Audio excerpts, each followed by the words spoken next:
Hello and welcome to my vlog. So आज सकाळी मी निघाली होती कॉलेजला जायला बिकॉज मी खूप दिवसानंतर कॉलेजला चालले होते आणि मी जाण्याचं रिझन हे होतं की आमच्या कॉलेजमध्ये इव्हेंट्स चालू आहेत ना. आणि मग माझी बेस्ट फ्रेंड जुई तिने तिच्या ब्रँडचा लाईक ज्वेलरी ब्रँडचा ना स्टॉल टाकला होता.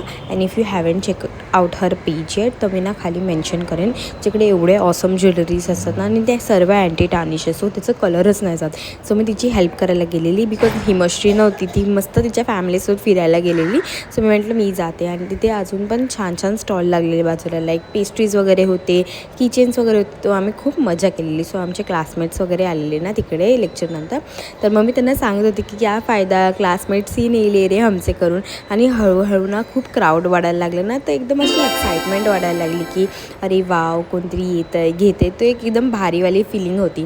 सो आम्ही मस्त तिकडे बसलेलो आणि मग तिथून मग मी फायनली निघाली दुपारी. आणि मग दुपारची पण ट्रेनला एवढी गर्दी होती, का होते ते मला काय कळालं नाही. घरी आली तर बघितलं तर मम्मा इकडे तिचं वेगळंच काम करत होती. ती ॲक्च्युली काजू सोलत होती. मग आम्ही संध्याकाळी निघालेलो बाहेर. ॲक्च्युली थर्सडे होता म्हणून आम्ही गेलेलो मठात. खूप दिवसापासून मी गेली नव्हती पण आम्ही गेलो. आणि त्यानंतर मग आम्ही थोडंसं मी रील बघितलेली ती स्ट्रॉबेरी चॉकलेटवाली. सो मला खूप दिवसापासून ट्राय करायची होती म्हणून मी आज त्यांना बोललेली की मला नाही माहिती आज आपण खायचंच आहे करून. सो आम्ही ते खायला गेलेलो आणि खूप छान होतं आणि लाईक 120 रुपीज एकदम वर्थित होतं. त्यानंतर आम्ही इकडे आल्यावर आईस्क्रीम तर मॅन्डेटरी आहे. सो आम्ही आईस्क्रीम वगैरे खाल्ला आणि मग मी घरी आली. असा होता माझा आजचा दिवस. भेटूया तर उद्याच्या व्लॉगमध्ये. बाय.